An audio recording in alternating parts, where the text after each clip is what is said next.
Hi, welcome. Enjoy the content, subscribe, and turn on notifications. Mason had always believed he knew Harper better than anyone else in the world. 12 years of marriage built that kind of trust, or so he'd thought. At 41, Mason had a solid career as a landscape architect, working on residential and commercial projects that brought him both recognition and financial stability. Harper, 3 years younger, was a corporate event coordinator at a prestigious firm that served major companies in the region. They'd met at an art exhibition, married 2 years later, and together decided not to have children. They wanted the freedom to travel, invest in their careers, and live without the ties that parenthood inevitably brings. It was an arrangement that worked perfectly for both of them, or so it had seemed. Their routine was predictable but comfortable. Mason left early to oversee projects, while Harper spent her days organizing grand events for demanding clients. In the evenings, they dined together, watched TV series, and talked about their day. On weekends, they explored new restaurants or hosted friends at home. There were no major conflicts, no visible signs of dissatisfaction. Mason thought they'd built something solid, a balanced partnership based on mutual respect and shared goals. Looking back, he'd realized that the absence of conflict also meant a lack of real depth, a superficiality he'd mistaken for harmony. When Harper mentioned the corporate event she was organizing at a luxury hotel downtown, Mason didn't think much of it. It was just another job for her, another evening of networking and professional smiles.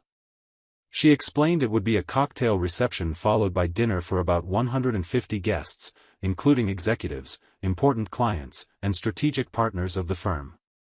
Mason was invited as a VIP guest, a courtesy the company extended to spouses of lead organizers.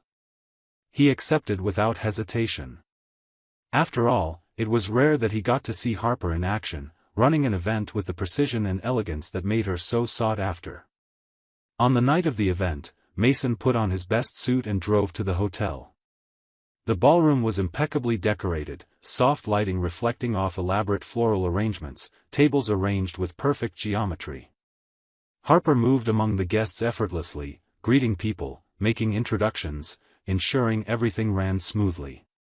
She wore a navy blue dress Mason didn't remember seeing before, elegant but understated, appropriate for the occasion. He watched her with a mix of pride and admiration. This was the woman he shared his life with, capable, confident, irresistible. The cocktail hour passed without surprises. Mason chatted with a few executives, exchanged business cards, sipped champagne while watching Harper orchestrate every detail. It was during dinner that he noticed Garrett for the first time. Tall, with silver hair combed back and a clearly tailored suit, Garrett had that kind of presence that commanded attention without effort. Harper had mentioned his name a few times over the past weeks, always in a professional context. "Garrett's an important client," she'd said. "We need to impress him." At the time, Mason hadn't thought much of it. After dinner, music started playing, and some guests headed to the makeshift dance floor in the center of the ballroom. Harper was talking to Garrett near the bar when he extended his hand, inviting her to dance. She smiled, glanced briefly in Mason's direction, and accepted. Mason watched as they danced to a slow song. There was something about the way Harper tilted her head when Garrett spoke, the closeness of their bodies, how easily she laughed at his jokes. Mason felt a vague discomfort, a restlessness he tried to ignore. It was just a dance, he told himself. Just professional courtesy. But then came the second song. And the third. Harper and Garrett stayed on the dance floor, talking between songs, seeming completely absorbed in each other. Mason drank another glass of wine, trying to mask his growing irritation. When Harper finally stepped away from Garrett, she walked over to Mason with a smile that seemed slightly forced. "I need to take care of something urgent," she said, lightly touching his arm. "There's an issue with the catering team. I'll be back in a few minutes." Before Mason could respond, she was already walking away, disappearing into the crowd. 15 minutes passed. Then 20. Then 40. Mason sent Harper a text asking if everything was okay. No reply. He called. The call went straight to voicemail. He tried again. Nothing. Worry began mixing with a darker feeling, a suspicion he didn't want to admit. Mason started looking for Harper in the ballroom, checking the women's restrooms through a hotel staff member, walking the adjacent hallways. Nothing. She had simply vanished. That's when Mason noticed Garrett was no longer in the ballroom either. That coincidence set off an alarm in his mind. He approached the hotel security guard, a stocky middle-aged man with an earpiece. "Sorry to bother you," Mason said, keeping his voice calm. "My wife was organizing this event and disappeared almost an hour ago. I'm worried. Could you check the security cameras? She's wearing a navy blue dress, shoulder-length brown hair." The guard hesitated, but something in Mason's expression must have convinced him. They went to the monitoring room. What Mason saw on the screens left him momentarily paralyzed. There was Harper, clearly visible in footage from 50 minutes earlier, stepping into an elevator with Garrett. They were laughing, standing too close, his hand resting low on her back. The elevator went up. The camera on the 10th floor showed them exiting and walking down the hallway to a suite. Garrett opened the door with a key card. Harper went in. The door closed behind them. Mason felt as if all the air had been sucked from his lungs. The guard looked away, clearly uncomfortable. "I'm sorry," he murmured. Mason mechanically thanked him and left the monitoring room. Every step back to the ballroom felt like it was happening in slow motion. His mind was a whirlwind of conflicting emotions: anger, pain, disbelief, humiliation. 12 years. 12 years of marriage, of promises, of shared trust. And it all crumbled in one night, in a hotel suite, with a man Mason barely knew. He thought about going up to the 10th floor, breaking down the door, confronting them in the act. But something colder and more calculated took over. No. He wouldn't make a scene. Not yet. This needed to be handled the right way.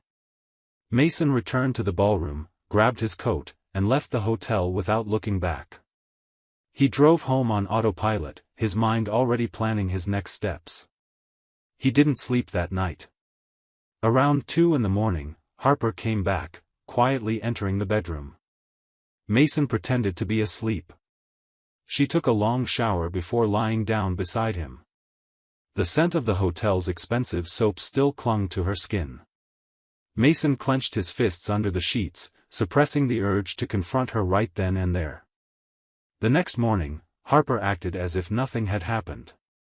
She made coffee, commented on how successful the event had been, and lightly complained about a minor lighting issue. Mason watched every word, every gesture, searching for any sign of remorse or guilt. There was none. She was either a masterful actress or genuinely felt no guilt at all. "Where were you last night?" Mason asked casually, taking a sip of coffee. Harper didn't even blink. "I texted you. Had to deal with a crisis with the beverage vendor. Took longer than expected. By the time I got back, you'd already left." The lie slipped off her lips so effortlessly that Mason almost admired her skill. Almost. He just nodded, pretending to accept the explanation. "I see. Must have been stressful." Harper smiled, relieved. It was. But it all worked out in the end. She kissed his forehead before leaving for work, leaving Mason alone with his thoughts and his rising fury. That same morning, Mason called a private investigator recommended by a lawyer friend. They met at a discreet cafe. Mason explained the situation and provided all the details he had: names, locations, dates, times. The investigator, a lean man in his mid-50s named Ron, listened without interrupting. "I'll need about a week, maybe less," Ron said. "If there's something to find, I'll find it." Mason paid a cash deposit and waited. Ron didn't need a week. In just 5 days, he returned with a complete dossier that made Mason's stomach turn. Harper and Garrett had been having an affair for 8 months. 8 months. They met regularly at different hotels, always during business hours, always under professional pretexts. Ron had photos, check-in and check-out records, and text messages recovered through methods Mason preferred not to question. But the most devastating revelation was in the financial analysis. Harper had been using her corporate credit card to pay for the hotels, expensive dinners, even gifts she bought for Garrett. Individually, the amounts were small, but accumulated over 8 months, they totaled over $25,000 in fraudulent expenses. Mason stared at the documents for a long time. This wasn't just betrayal, it was theft.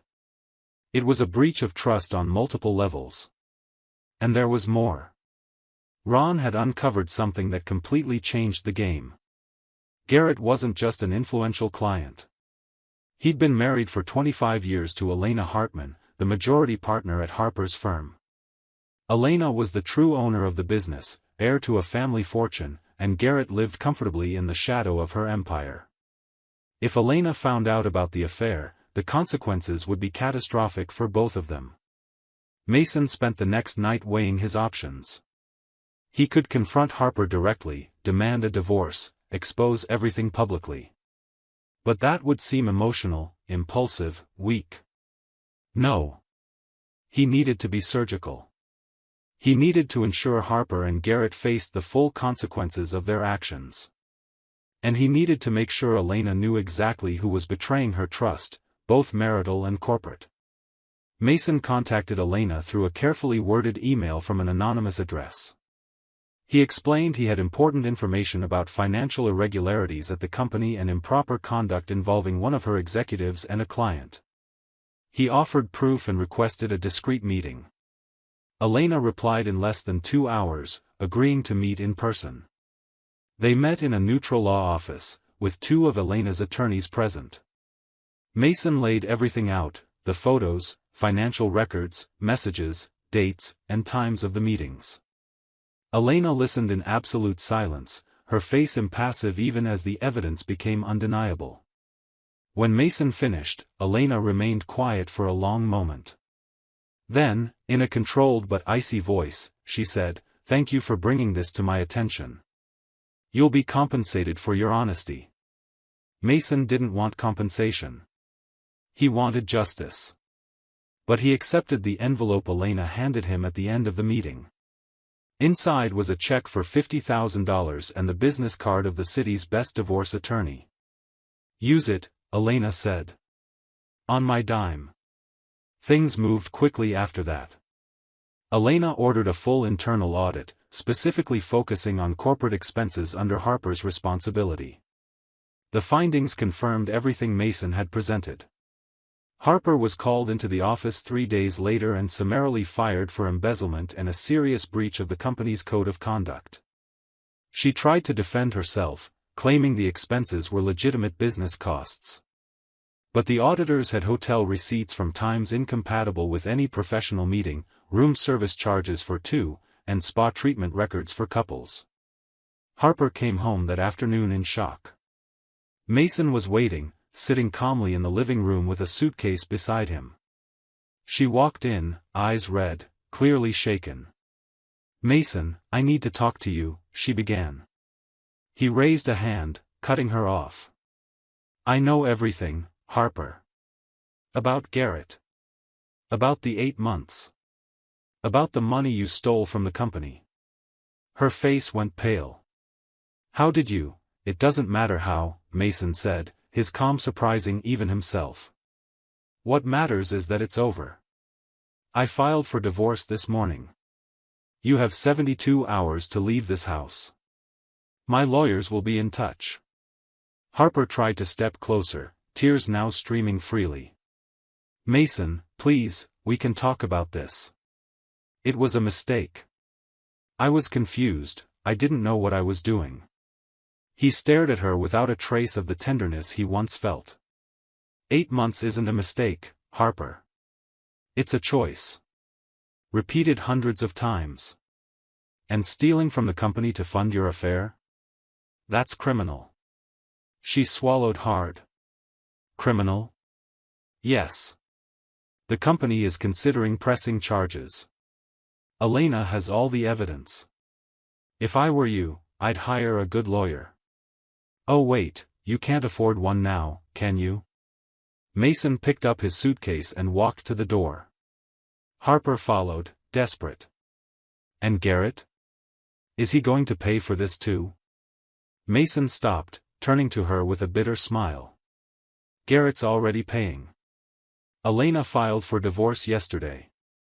He's going to lose half of a fortune that, conveniently, belongs almost entirely to her. And his reputation in business circles? Ruined. No one's going to want to do business with a man who betrays the wife financing his comfortable life. So yes, Harper. He's paying. Harper collapsed to her knees, sobbing uncontrollably.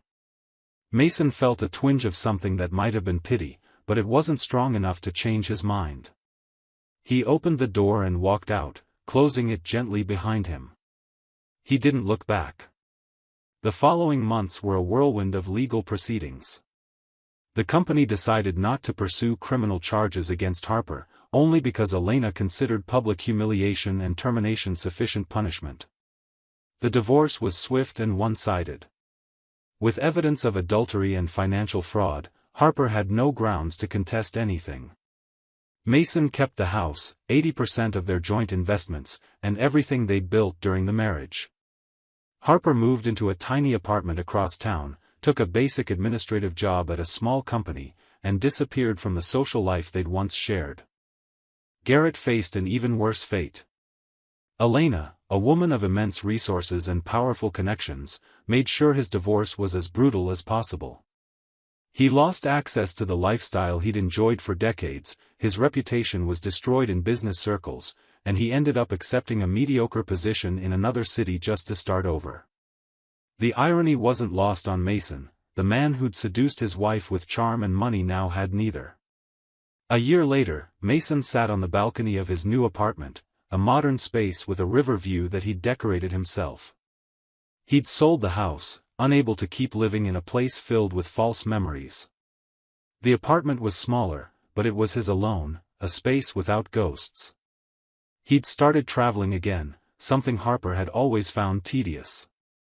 He'd revived old hobbies and reconnected with friends he'd lost during the marriage. And, surprisingly, he'd started dating someone new, a history teacher named Iris he'd met in a photography class. She was kind, honest, transparent in a way Harper never was. Mason rarely thought about Harper, and when he did, it was with an indifference bordering on apathy. She'd made her choices, he'd made his. Karma had done the rest. Through mutual acquaintances, he heard Harper was still struggling financially, avoiding social events, living a diminished and lonely existence. Part of him felt she deserved exactly that. Another part simply didn't care enough to feel anything at all. Mason's phone rang, interrupting his thoughts. It was Iris, asking if he wanted to have dinner that night at a new restaurant she'd discovered. Mason smiled, a gesture he'd been making more often these past few months. Sure, he replied. What time? As they finalized the details, Mason looked out at the river below, its waters reflecting the city lights at dusk. 12 years of marriage had ended in a betrayal that lasted 8 months. But from those ruins, he'd built something better. Something honest. Something worth having. Harper had chosen Garrett, chosen lies, chosen stolen money and secret trysts. And now she lived with the consequences of every one of those choices. Mason had chosen the truth, chosen dignity, chosen to move forward. And he was free. Thank you for watching the video. If you enjoyed it, don't forget to subscribe to the channel and turn on notifications so you won't miss any updates. See you next time.